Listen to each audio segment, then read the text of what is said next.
professora de Geografia, e hoje a gente vai entender um pouco mais do conteúdo do 9º ano. A matéria é Nova Ordem Mundial. Bom, a gente vai entender a Nova Ordem Mundial através da criação de instituições que vão formar a regulação. É importante lembrar que quando a gente estuda a Nova Ordem Mundial, a gente estuda, entre outras coisas, o fato de que você tem agora uma relação mais global, digamos assim. Porque como você não tem mais a divisão do mundo, o mundo já não é mais bipolar, você tem a possibilidade maior desse tipo de atuação. Não necessariamente todas as instituições que atuam nessa nova ordem mundial, nessas instituições que a gente observa, são instituições que vão acontecer no pós-fim da Guerra Fria, né? Mas elas são mais influentes nesse contexto, acabam sendo importantes por causa disso, porque se antes o equilíbrio, né, a relação entre os estados, ela era pautada por essa disputa bipolar, então você tinha grupos isolados, agora não tem mais isso. Então o crescimento de instituições internacionais, ele acaba sendo maior, né, de órgãos que vão atuar de forma mais geral para tentar organizar a relação entre os estados. Então a gente vai observar alguns órgãos e agora a gente vai ver a ONU, que é um dos órgãos mais importantes para esse tipo de relação, né, para essa relação entre os estados.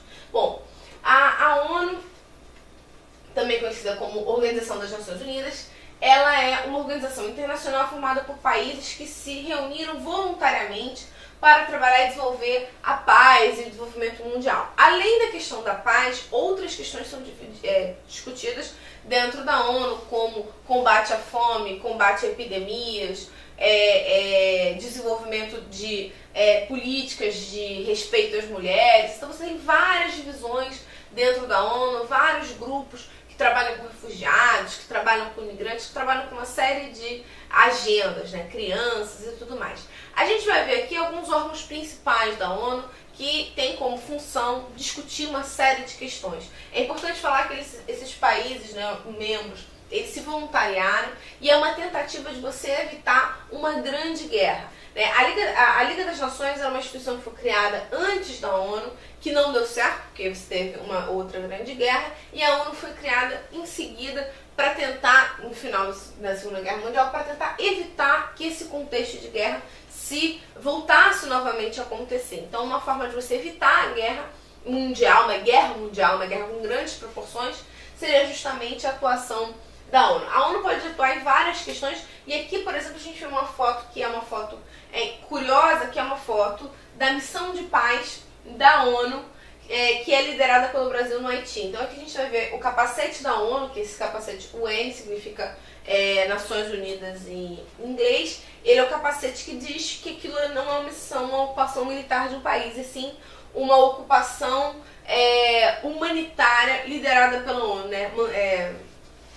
Mandada, né, pela ONU. No caso do Haiti, especificamente, o líder dessa missão de paz, quem administra essa missão de paz, é o Brasil. Então você vê que o soldado, ele está com o capacete da ONU e ele está com a bandeira do Brasil. Isso é uma das coisas curiosas que vai acabar gerando e aumentando a migração de haitianos para o Brasil, uma vez que o país, que depois de um terremoto muito grave, que comprometeu bastante a organização social, acaba vendo no Brasil uma relação de bastante proximidade e tal. E aqui a gente vê o último discurso da presidenta Dilma na abertura dos debates da reunião das Nações Unidas, que aconteceu em 2014. É importante frisar que no caso do Brasil, sempre o representante do Brasil irá abrir essas reuniões, porque o Brasil foi o primeiro país signatário. Então, tradicionalmente, as reuniões de debate da cúpula da Assembleia Geral são abertas pelo presidente do Brasil, pelo representante. Então, a Dilma, como é a primeira presidenta do Brasil, ela foi a primeira mulher a abrir esse tipo de evento. E aqui é a bandeira que representa a ONU. Quem lembra da aula de cartografia vai lembrar que a ONU tem como característica ter esse tipo de projeção, que é uma projeção que tenta não... é uma projeção azimutal que tenta não privilegiar nenhum tipo de continente. Então você vê que você tem uma projeção polar nesse sentido. Então aqui é um trecho da Carta das Nações Unidas, né? Então ela vai mostrar um pouco mais quais são os princípios de formação dessa instituição. Então a gente vai ler um texto para poder ter um pouco mais de noção da ideia que permeou, né, que influenciou a formação dessa instituição. Nós, povos das Nações Unidas, resolvidos a preservar as gerações vindouras do flagelo da guerra, então você tem uma busca por evitar uma guerra que, por 2 vezes no espaço de nossa vida, trouxe sofrimentos indizíveis à humanidade, e reafirmar a fé nos direitos fundamentais do homem, na dignidade e no valor do ser humano. Então, além da questão da guerra, eu também tenho a preservação da dignidade humana. Então, a ONU também vai promover pareceres para ver se as pessoas têm, se os estados estão fornecendo para a sua população o mínimo. Tanto que a ONU vai produzir mapas da fome, mapas de desigualdade, mapas de acesso ao saneamento básico, expectativas de vida. Ela vai promover uma série de estudos e classificação dos países, indicando se aquele país está promovendo políticas de transferência de renda, se está oferecendo para a população condições mínimas de acesso à dignidade, à moradia. Então você tem uma série de defesas não só para evitar guerras entre os estados, mas também para tentar fiscalizar os estados para que eles possam promover uma dignidade cada vez maior para o seu povo. Assim como as grandes nações e pequenas, estabelecer condições sob as quais a justiça e respeito às obrigações decorrentes de tratados e outras fontes de direito internacional. Então, você vai regular essas relações, os tratados que foram assumidos pelos estados possam ser mantidos e promover o progresso social e melhores condições de vida dentro de uma liberdade mais ampla. Então, você tem todo um ideário de liberdade, de acesso e de vida digna. São os parâmetros de formação da ONU. Bom, qual é o histórico da formação? Primeira questão, pós-Segunda Guerra Mundial, surge a necessidade dos países de manter a paz. Como a gente tinha visto, e estava na carta que a gente olhou, existe está muito fresco ainda na memória das pessoas a guerra. E a guerra no sentido de devastação. Claro que é importante que a gente lembre que a ONU e esse sofrimento da guerra, eles estão pautados numa guerra europeia, que aconteceu no continente europeu, que acabou envolvendo as grandes potências. Isso não quer dizer que a criação da ONU e que as guerras mundiais sejam resumidas na Primeira e Segunda Guerra Mundial. Existem muitos conflitos que matam muitas pessoas e que não acabam gerando esse tipo de comoção. Então, claro que tem uma questão aí também etnocêntrica, mas é importante lembrar que a Segunda Guerra Mundial foi muito traumática. Então existe uma tentativa de tentar evitar que isso aconteça de novo. O nome Nações Unidas foi concebido pelo presidente norte-americano Franklin Roosevelt.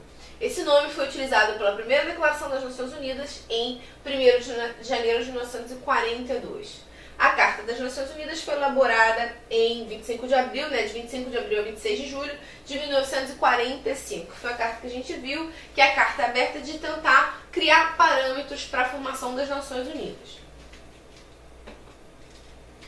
Bom, a ONU é dividida em vários órgãos deliberativos que são muito importantes e que têm funções diferentes. Agora a gente vai ver cada um desses principais órgãos e quais são as principais obrigações que esses órgãos têm, quais são os principais objetivos desses órgãos. E aí entender como ela pode ser dividida. É claro que existem agências dentro da ONU, quando você fala em Unicef, né, você tem outras agências que atuam em temas específicos, mas aqui a gente vai ver os principais órgãos deliberativos, os órgãos mais importantes. O primeiro órgão que a gente vai ver é a Assembleia Geral. A Assembleia Geral é o principal órgão deliberativo da ONU. Então, os estados que são signatários, ou seja, que assinaram e reconhecem a ONU, vão participar dessas reuniões. E lá estão todos os 193 países, estados-membros que se reúnem para discutir assuntos que afetam a vida dos habitantes. Inclusive, nas assembleias da ONU, por exemplo, você cria metas de combate à fome, e os estados assumem essas metas e no ano seguinte tem que prestar contas em relação a se as metas foram batidas ou não. Alguns projetos que foram entendidos como projetos de sucesso são promovidos para a ONU, são esclarecidos, se criam grupos de trabalho, questões ambientais podem ser também discutidas. Você tem uma série de questões sobre isso. E uma coisa muito importante é que na Assembleia Geral todos os estados têm direito a voto. Então não existe desigualdade, você não tem um voto maior do que o outro. Então todos os estados-membros têm esse direito. Então, nesse caso específico, você vai avaliar essa organização de estados-membros a partir dessa igualdade. Isso é importante que a gente entenda que na Assembleia Geral você tem essa igualdade, porque nem em todos os órgãos da ONU você tem esse tipo de relação. Quais são os principais objetivos da Assembleia Geral? Aqui são alguns dos objetivos mais importantes.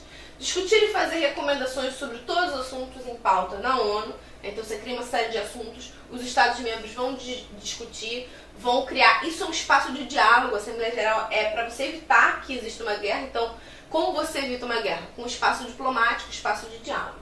Discutir questões ligadas a conflitos militares, com exceção daqueles que são pauta no Conselho de Segurança, que é um outro órgão que a gente vai ver mais pra frente.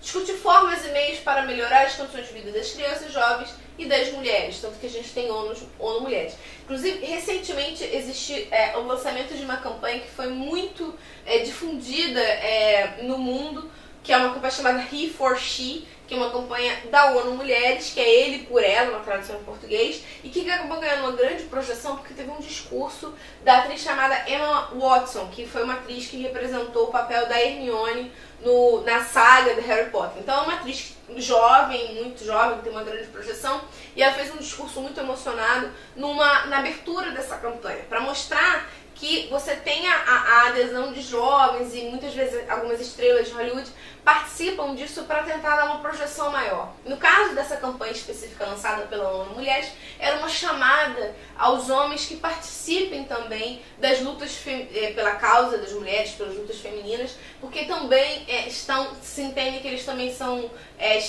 dentro de uma condição de papéis, então eles começam a discutir isso. Então, tem várias questões que são discutidas na ONU para tentar melhorar a qualidade de vida dessas pessoas. Discutir assuntos ligados ao desenvolvimento sustentável, meio ambiente e direitos humanos. Então, meio ambiente, inclusive, surge como uma das questões mais importantes da atualidade. Porque o meio ambiente é uma questão que vai afetar todos os estados. Porque se um estado é muito poluente ou provoca um grande desequilíbrio na atmosfera, esse malefício ele vai ser repartido por todos. Então o meio ambiente é entendido como uma das grandes questões de união dos países, porque existe um interesse comum. Então a ONU também vai participar dessas discussões. Decidir as contribuições dos Estados-membros e como essas contribuições devem ser gastas, né? Como é que você vai organizar isso. E eleger os novos secretários gerais da organização. Então eu tenho essas assembleias, eu vou discutir essas questões, esses são os pontos principais. A Assembleia Geral da ONU é um dos órgãos, é o órgão mais importante, é o órgão deliberativo mais importante, mas existem outros. Aqui a gente viu como a ONU se organiza basicamente, como ela se formou, e um dos principais órgãos. Nas próximas aulas a gente vai entender um pouco mais sobre outros órgãos e outras organizações internacionais muito importantes nesse novo contexto de ordem mundial. Eu espero que tenha ficado claro. Tchau!